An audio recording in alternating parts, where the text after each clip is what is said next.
마카리오스 첫 번째 가난한 마음에 천국이 임합니다 제목으로 하나님 말씀을 함께 나누도록 하겠습니다. 여러분은 언제 내가 참 복받은 사람이구나 이렇게 느끼셨던 적은 언제이십니까? SNS나 인터넷에 요즘 많은 세상의 사람들이 올리는 이 성공의 공식을 보면 세상에서는 이런 걸 복받은 인생, 성공한 인생이라고 부르는 것 같습니다.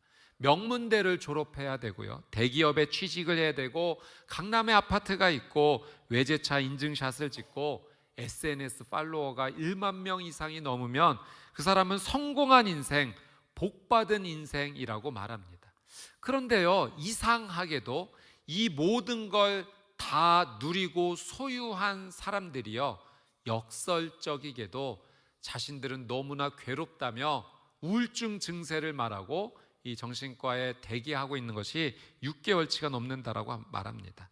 여러분, 이상하지 않습니까? 세상 사람들은 이걸 성공이라고 말하고 이걸 복받은 인생이라고 말하는데, 정작 그걸 다 가진 사람들은 마음이 힘들다고 말합니다. 어렵다고 말합니다. 그러니 세상에서 말하는 복이 진짜 복이 아닌 것 같습니다. 세상은 우리에게 끊임없이 이런 성공을 추구하라고 부추깁니다. 넌 할 수 있어, 자신감을 가져, 한번 해봐, 이렇게 자신감을 주입합니다. 그래서 서점가의 이 자기개발서들을 보면 나는 할 수 있다, 내 안에 거인을 깨워라, 이런 메시지들이 흘러넘치고 있습니다. 자신감을 갖는 것 자체가 나쁜 것은 분명히 아니죠. 그러나 과도하게 자기 자신, 자기 충만으로 채워야 된다라고 요구하는 것은 너무나 과한 메시지입니다. 지금으로부터 약 2000년 전에 갈릴리의 한 언덕 위에서 예수님께서는 인류 역사상 가장 위대한 설교를 하기 시작하셨습니다. 그것이 바로 산상수훈입니다.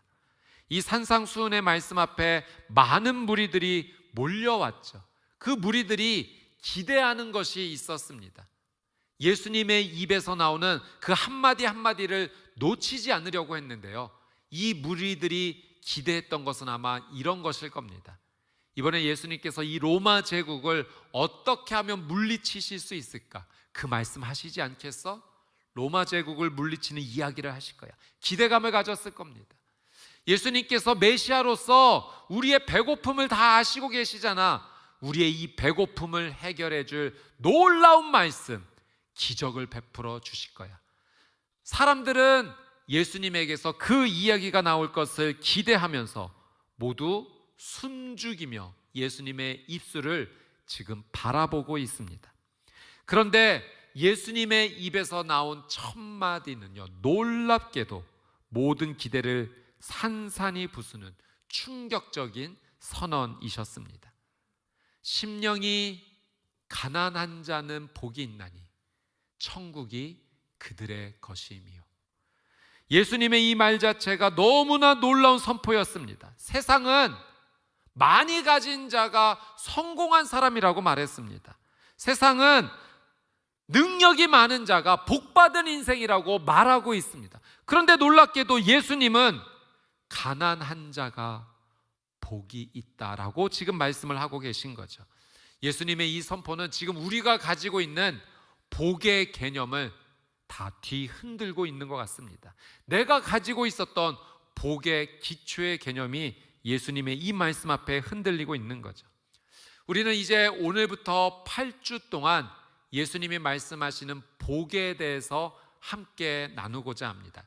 이 산상수훈 가운데 8복에 대해서 매주 한 주씩 예수님이 선포하신 이 복을 나누고자 합니다.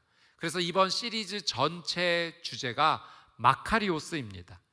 여러분, 이 마카리오스라고 하는 이 헬라어 단어가 복이라고 하는 의미입니다. 예수님은 이런 자들이 복이 있다 8번이나 연속으로 이 마카리오스를 선포하셨습니다. 여러분, 이것은 하나님께서 우리에게, 하나님께서 정의하시는, 하나님께서 알려주시는 진정한 복이 무엇인지를 우리에게 가르쳐 주시기 위함입니다. 이 마카리오스, 예수님께서 말씀하신 복은 우리가 평소에 생각하는 행복이라는 단어와는 조금 거리가 있습니다. 우리가 느끼는 행복은요, 우리가 가진 상황과 형편에 따라서 좌지우지됩니다. 내가 지금 어떤 상황이냐, 어떤 형편이냐에 따라서 내가 느끼는 그 감정에 행복을 느끼게 된다는 거죠. 그래서 아침에는 분명히 행복했는데, 그 행복한 감정을 느꼈는데 저녁이 돼서 그 상황이 변해버리니 행복한 마음이 다 사라져 버렸습니다. 불행한 마음이 찾아옵니다. 세상이 말하는 행복은 상황과 형편에 따라 다르지만 예수님께서 지금 말씀해 주시고자 하는 이 마카리오스, 이 복은 그렇지 않습니다. 상황과 형편에 상관없이 동일하게 우리가 누리는 하나님의 은혜입니다. 지금 나의 통장 잔고가 얼마가 되었든지 상관없이, 지금 나의 건강 상태가 어떻게 변했든지 상관없이 너는 복받은 인생이다라고 말씀해 주시는 하나님의 이 말씀 앞에 절대 변하지 않는 그 은혜의 가치, 이것이 바로 예수님이 말씀하시는 마카리오스, 예수님의 복입니다. 우리는 이제 그 첫 번째 마카리오스에 들어가고자 합니다. 언제나 첫 번째 문은 중요합니다. 오늘 예수님께서 가르쳐 주시는 이 첫 번째 마카리오스가요, 나머지 7개의 마카리오스 복을 얻게 되는 열쇠가 될 것입니다. 오늘 예수님께서는 심령이 가난한 자가 복이 있다라고 말씀하셨습니다. 이 말씀이 의미하는 바가 무엇인지 그 영적인 은혜를 3가지 함께 나누도록 하겠습니다. 첫 번째는 하나님 앞에 영적 파산을 선포하는 겁니다. 심령이 가난한 자 복이 있다라고 하는 의미는 내가 하나님 앞에 영적으로 파산했음을 하나님 앞에 진실되게 고백, 선포하는 것입니다. 여러분, 헬라어에서 가난을 말하는 2가지 단어가 있다고 합니다. 첫 번째 단어는 푸토코스라고 하는 단어이고요, 두 번째 단어는 페네스라고 하는 단어가 있습니다. 이 푸토코스는 어떤 의미냐? 푸토코스와 페네스가 다 가난하다라는 의미지만 특별히 푸토코스는 완전히 파산했다라는 의미입니다.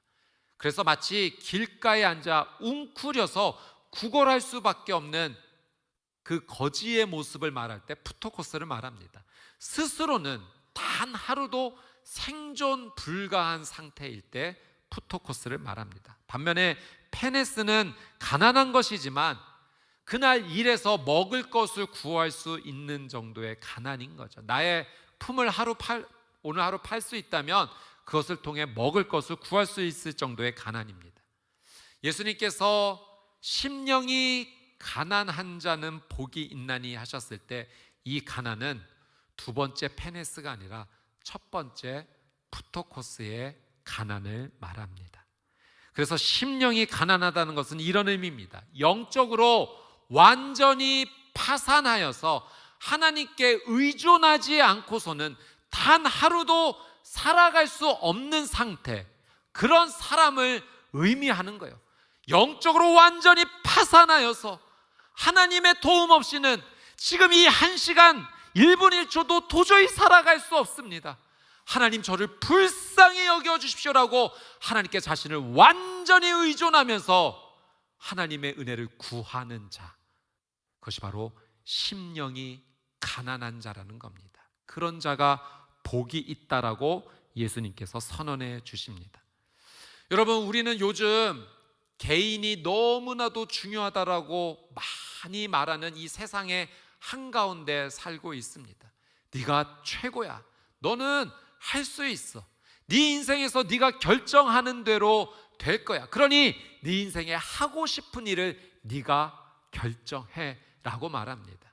여러분, 물론 한 사람 한 사람의 인격이 소중합니다. 그런데 세상의 메시지는 이걸 너무나 과하게 뛰어넘고 있습니다.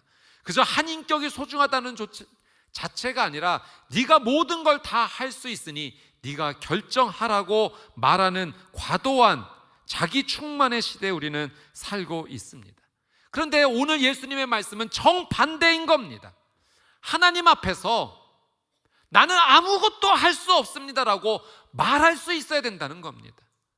하나님 앞에서 내가 영적으로 완전히 파산하여서 지금 이 순간 숨 쉬는 것조차 내 힘으로 할 수 없음을 인정하며 하나님 제발 나를 긍휼히 여겨주십시오, 그렇게 고백하는 삶이 믿음의 삶이면 복 있는 삶임을 고백하라고 가르쳐 주시는 겁니다. 성경에서 이를 설명하는 이야기가 있습니다. 누가복음 18장에 보면 두 사람이 나오죠. 바로 바리새인과 세리입니다. 바리새인이 성전에 찾아와 기도했습니다. 이렇게 기도했습니다. 하나님, 저는 사람들과 같지 않게 해주셔서 감사합니다. 저는 하나님 앞에 11조 합니다. 저는 하나님 앞에 금식합니다. 마치 자신이 영적으로 너무나 가진 것이 부유하다고, 영적으로 부유하다는 것을 자랑 삼아 말하고 있는 바리새인의 모습입니다. 그런데 반면에 한 세리가 하나님의 전에 찾아와 기도할 때 차마 눈을 들어 하늘을 바라보지도 못하고 눈을 내려앉고 고개를 숙인 채 가슴을 치면서 하나님 앞에 기도하는 겁니다. 하나님, 저를 불쌍히 여겨 주십시오. 저는 죄인입니다. 영적으로 자신이 하나님 앞에 파산된 자임을, 자신의 힘으로 이 죄의 문제를 해결할 수 없음을 하나님 앞에 그렇게 고백하고 있는 겁니다. 이것이 바로 예수님이 말씀하신 영적 파산의 모습인 거죠. 예수님은 이 두 사람을 향해 선언하십니다. 하나님께 의롭다 함을 받은 사람은 바리새인이 아니라 바로 이 세리이다. 여러분, 어부였던 베드로도 마찬가지였어요. 그는 숙련된 어부였습니다. 그런데 밤새 고기 한 마리를 잡지 못하고 있을 때 예수님께서 깊은 곳에 그물을 던져라, 이 말씀에 의지하여 그물을 내렸는데 그날 정말 상상할 수도 없는 물고기를 잡은 겁니다. 이때 베드로가 예수님 앞에 나가서 뭐라고 고백했는지 아십니까? 주님, 저를 떠나시옵소서. 저는 죄인입니다. 물고기가 많이 잡힌 그 놀라운 축복과 은혜 속에서 베드로는 자신의 영적 실존을 예수님 앞에서 발견한 겁니다. 내가 죄인이구나. 이 놀라운 능력을 선포하시는 분 앞에 내가 아무것도 할 수 없는 자이구나. 영적 파산을 믿음으로 베드로는 고백했던 겁니다. 근데 이와는 반대로 이렇게 행하지 못했던 사람도 있었던 거죠. 한 부자 청년이 있었습니다. 그는 예수님 앞에 나와서 저는 어려서부터 모든 계명을 하나도 빠지지 않고 다 지켰습니다라고 자신의 영적 부유함을 자랑했습니다. 그러나 예수님께서 내 소유를 팔아 가난한 사람들에게 나눠주고 너는 나를 따라라, 영적 파산을 선포하고 나를 따르라는 예수님의 이 말씀 앞에 근심하며 자신의 영적 파산을 인정하지 못하고 예수님을 떠났던 사람도 있습니다. 요한계시록에 나오는 라우디게아 교회도 마찬가지입니다. 라우디게아 교회는 스스로를 나는 부유하다, 나는 흘러넘친다, 부족한 것이 없다라고 자랑했습니다. 그러나 이 교회를 향한 예수님의 선언은 냉혹했습니다. 네가 가난한 것을 알지 못하는구나. 네가 영적으로 파산되었다라는 것을 너는 알지 못하는구나. 그래서 이 라우디게아 교회를 향해서 예수님은 네가 미지근하니 덥지도 아니하고 차갑지도 아니하니 내가 너를 토해내겠다라는 예수님의 심판의 말씀 떨어집니다. 여러분, 이 세상에는 두 종류의 사람이 있는 것 같습니다. 자기 자신이 영적으로 파산된 자임을 아는 사람이 있고요, 한편으로는 내가 영적으로 파산된 자임을 도저히 인정하지 않는, 그리고 그것을 아예 모르는 사람이 있습니다. 여러분은 어디에 속해 있습니까? 여러분, 놀랍게도 영적으로 파산된 자임을 아는 자에게 예수님은 그는 복된 인생이다라고 말씀해 주시고, 자기가 파산된 자임을 모르는 자에게 예수님은 책망을 하십니다. 여러분, 내가 영적으로 파산된 자임을 고백하는 사람이 하는 열매가 하나 있습니다. 그건 하나님 앞에 나와 자신을 진실되게 내려놓으면서 기도하는 겁니다. 하나님, 정말 나는 아무것도 할 수가 없네요. 하나님의 도움 없이는 정말 이 하루를 살아갈 수가 없습니다. 내게 있는 이 생명조차, 건강조차 내가 조절하고 컨트롤하는 것인가? 이것도 내 힘으로 하는 것이 아닙니다. 하나님, 나는 아무것도 아닌 존재입니다. 제발 나를 불쌍히 여겨주십시오. 그렇게 기도하는 거죠. 그러나 스스로 나는 가진 자야, 나는 할 수 있어, 이 문제는 내가 충분히 풀 수 있는 문제야, 내가 한번 해볼 거야 라고 생각하며 살아간다면 그 교만이 내 밑바닥에 흘러가고 있기 때문에 그 사람은 하나님을 찾지 않습니다. 내가 할 수 있다라고 깊이 생각하고 있기 때문입니다. 하나님의 긍휼을 원하지 않는 것이죠. 여러분, 이렇게 살면 절대 안 됩니다. 그건 하나님 말씀하신 복이 있는 삶이 아니라는 겁니다.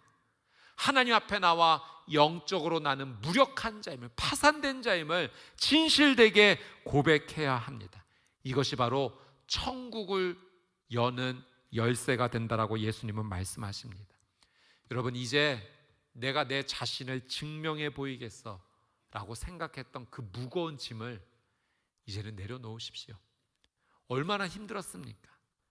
내 힘으로, 내 능력으로, 나의 자존심으로, 나의 의로 내가 한번 해보겠다라고 증명하고자 발버둥 쳤지만 여러분, 한계가 있음을 느낄 수밖에 없는 겁니다. 영적으로 하나님 앞에 엎드리십시오.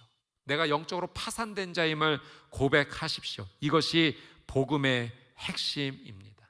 하나님은 아무것도 할 수 없다라고 고백하는 자에게 오히려 하나님의 은혜를 더하여 주십니다. 하나님 앞에 I am nothing, 아무것도 아닙니다라고 고백하는 믿음의 사람이 되시기를 주님의 이름으로 축복합니다.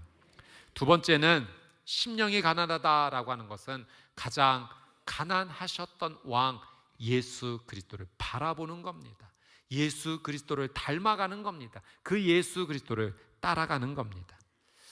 이 세상 역사 가운데 가장 심령이 가난하셨던 분이 누구이신가? 놀랍게도 예수 그리스도이십니다. 그런데 예수님은 사실 이 모든 것 가지고 계셨던 분이셨어요. 창조주이십니다. 말씀 하나로 온 세상을 만들어내셨던 그분이 사실은 가장 가난한 길, 심령이 가난한 길을 걸으셨습니다. 여러분, 우리가 이제 팔복을 함께 살펴볼 텐데 이 팔복은 완벽한 예수님의 자화상입니다. 예수님의 모습을 그대로 드러내고 있습니다. 예수님은 가난하셨고 애통하셨고 온유하셨고 의에 줄이셨고 긍휼하셨습니다. 마음이 청결하셨고 화평케 하는 자이셨으며 의를 위하여 핍박을 받는 모습, 바로 예수님 그 자체이십니다. 그러니 심령이 가장 가난한 자의 완벽한 모델은 바로 예수님이십니다. 빌립보서 2장 말씀을 보면 예수님의 이 가난을 찬양하는 고백이 있습니다. 빌립보서 2장 6절에서 8절의 말씀을 같이 한번 읽어보도록 하겠습니다. 6절입니다. 시작. 하나님의 본체시나 하나님과 동등됨을 취할 것으로 여기지 아니하시고 오히려 자기를 비워 종의 형체를 가지사 사람들과 같이 되셨고 사람의 모양으로 나타나사 자기를 낮추시고 죽기까지 복종하셨으니 곧 십자가에 죽으심이라. 아멘. 7절 말씀해 보니까 오히려 자기를 비워, 예수님이 자신을 계속 비우셨다는 겁니다. 이것이 신학적인 용어로 케노시스, 자기 비움입니다. 본체가 하나님이셨지만, 하나님이셨음에도 불구하고 끝없이 자기를 비우셨던 예수님, 온 세상의 찬양과 천사들의 찬양받기를 내려놓으시고 영광의 보좌를 내려오셔서 온 우주를 다스리는 그 통치를 내려놓으시고 하나님이신 창조주이신 그분이 인간의 유한한 몸을 입고 이 땅까지 내려오신 것입니다. 무한하신 그분이 유한한 시간 속 안으로 들어오셨습니다. 전능하신 그분이 연약한 인간의 몸으로 말 구유에 태어나신 것입니다. 이것이 예수님의 자기 비움입니다. 예수님의 공생애의 삶을 바라보면 철저히 이 영적 가난의 삶을 선택하시며 나가신 것을 보게 됩니다. 예수님 이렇게 말씀하셨죠. 여우도 굴이 있고 공중의 새도 집이 있으되 인자는 머리 둘 곳이 없도다. 온 우주를 창조하신 그분이 머리 둘 곳 하나 없을 정도로 영적 가난의 삶을 일부러 선택하시며 자기 비움의 삶을 걸어가신 겁니다. 예수님의 이 영적 가난은요, 소유의 뿐만 아니라 이 의미는 하나님 아버지를 철저히 의존하셨다라는 것으로 표현이 되어 있습니다. 예수님의 영적 가난은 소유뿐만이 아니라 철저하게 하나님 아버지를 의존하셨다는 겁니다. 자, 요한복음 5장 19절 말씀 한번 보도록 하겠습니다. 요한복음 5장 19절 시작. 그러므로 예수께서 그들에게 이르시되 내가 진실로 진실로 너희에게 이르노니 아들이 아버지께서 하시는 일을 보지 않고는 아무것도 스스로 할 수 없나니 아버지께서 행하시는 그것을 아들도 그와 같이 행하느니라. 나는 아무것도 스스로 할 수 없다라고 말씀하셨다는 겁니다. 여러분, 온 우주에 주권을 가지고 계신 그 하나님께서요, 예수님께서 나는 스스로 아무것도 할 수 없다라고 말씀하셨어요. 오직 나는 내 아버지의 뜻대로만, 내 아버지가 원하시는 것에만, 그것만 의지하여 행한다. 내 아버지께서 보이신 것만 아들은 따라갈 뿐이다. 이게 예수님께서 보이셨던 심령이 가난한 자, 영적 가난의 모습입니다. 철저히 하나님 아버지만 의존하시고 순종하셨던 모습입니다. 여러분, 놀랍게도 예수님께서 이렇게 자기 비움을 하셨기 때문에 예수님의 삶에 나타난 모든 결론은 역설적이게도 충만이었습니다. 자기를 비우셨는데 예수님을 통해 나타난 일들은 충만의 일들만 나타났다는 겁니다. 예수님은 아무것도 가진 것이 없으셨지만 오병이어를 하나님께 올려드렸을 때 5,000명이 먹고도 12광주리가 남는 풍성한 열매가 열린 겁니다. 자신의 모든 삶을 하나님 아버지께 의존하셨기 때문에 예수님께서 기도하셨을 때 귀신 들렸던 자가 고침을 받고 귀신이 떠나가고 병든 자들이 치유되는 충만의 역사가 일어났습니다. 예수님은 스스로 십자가까지 죄인의 모습으로 내려가셨지만 오히려 하나님께서는 예수님을 부활의 최고의 영광의 모습으로 모든 세상이 예수의 이름 앞에 무릎을 꿇는 놀라운 은혜를 허락하셨습니다. 예수님은 심령이 가난한 자기 비움의 길을 걸어가셨지만 오히려 하나님의 충만의 은혜의 역사를 누리셨다는 겁니다.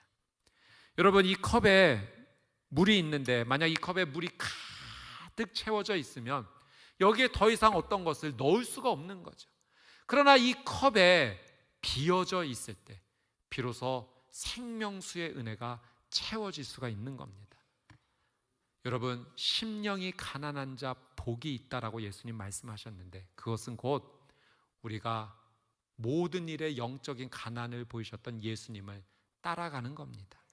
예수님처럼 자기 비움의 삶을 우리도 닮아가는 것입니다. 여러분, 예수님의 이 자기 비움을 우리도 믿음으로 쫓아가 나갈 때 비록 우리의 삶은 비워져 나가지만 하나님께서 예수님을 통해 보여주셨던 그 충만의 역사가 우리의 삶을 통해서도 하나님께서 놀란 은혜로 나타내 주실 줄 믿습니다. 예수님을 바라보고 예수님을 따르고 예수님을 닮아가는 우리 귀한 성도님들 되시기를 주님의 이름으로 축복합니다. 마지막으로 세 번째, 천국의 삶은 지금부터라는 것입니다. 심령이 가난한 자는 복이 있나니 천국이 그들의 것이며, 예수님께서 천국이 그들의 것이다 라고 말씀 선포하셨을 때 지금의 이 시제를 바라보니까요, 미래형이 아닙니다. 현재형입니다.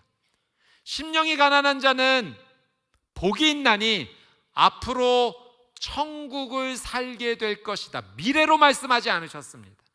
심령이 가난한 자는 복이 있나니 지금 바로 이 순간 여기에서 천국이 시작될 것이다. 예수님은 그렇게 선포하신 겁니다. 여러분, 예수님이 말씀하신 천국, 하나님의 나라, 바실레이아, 이 개념은요, 단지 어떤 한 장소의 개념이 아니라 조금 더 넓은 개념이 있는데, 바로 하나님께서 통치하신다라는 의미가 담겨져 있습니다. 그러니 예수님께서 천국이 그들의 것이다 라고 말씀하신 이 의미 안에는 하나님께서 너의 삶을 다스리실 것이다, 하나님께서 지금 너의 삶을 통치하실 것이다, 하나님께서 지금 너의 삶을 보호하시고 인도하시고 책임져 주시고 채워주실 것이다 라는 예수 그리스도의 놀라운 은혜의 말씀인 줄 믿습니다. 이게 바로 천국입니다. 하나님께서 나를 책임져 주시는 것이 바로 천국인 거죠. 여러분, 우리 마음에는 왕좌가 하나 있습니다. 대부분의 경우에 이 왕좌에 누가 앉아 있는가? 내가 앉아 있습니다. 내가 하겠다는 겁니다. 나의 의로움이 한번 해보겠다는 겁니다.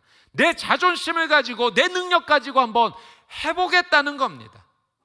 그런데 심령이 가난한 것은요, 이 나의 왕좌에서 내가 내려오는 겁니다. 그리고 비워진 이 왕좌의 자리에 우리 주 예수 그리스도를 믿음으로 초청하여 그분이 앉게끔 하시는 겁니다.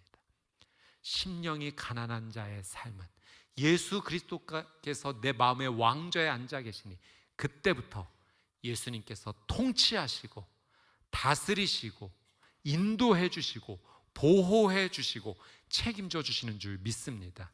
그것이 바로 천국의 삶이라는 겁니다. 복음서에는 이 진리를 보여주는 두 부자가 등장하죠. 첫 번째 부자는 좀 전에 말씀드렸던 젊은 부자 청년입니다. 내가 어려서부터 모든 계명을 다 지켰습니다. 그를 향하여 너의 소유를 팔아 가난한 사람들에게 나눠주고 너는 나를 따르라. 예수님의 이 말씀은 자신의 그 왕좌에서 내려오라는 예수님의 초청이었습니다. 단지 가지고 있는 소유를 처분하라는 의미 정도가 아니라 너의 그 왕좌에서 내려와 예수 그리스도가 그 왕좌에 앉게 하라는 그 초청이었습니다. 그러나 결국 이 부자 청년은 스스로 자신의 왕좌에서 내려오지를 못했습니다. 근심하여 예수님을 떠나가게 되었죠. 또 다른 부자가 있습니다. 그의 이름은 삭개오입니다. 근데 이 삭개오는요, 자신의 이 왕좌에서 예수님을 만나고 내려온 사람입니다. 주님, 내 소유의 절반을 가난한 사람들에게 나눠주겠습니다. 그리고 혹여 내가 거짓을 행하거나 속인 것이 있다면 4배로 갚겠습니다. 여러분, 이 고백 또한 자신의 소유의 처리에 대한 문제가 아닙니다. 나의 왕좌에서 내가 내려오겠다는 겁니다. 그를 향하여서 예수님이 말씀하십니다. 삭개오에게 구원이 임하였도다. 여러분, 이것은 삭개오의 삶에 천국이 임했다는, 하나님의 통치가 임했다는 예수님의 놀란 은혜의 선포입니다. 두 부자 부유했습니다.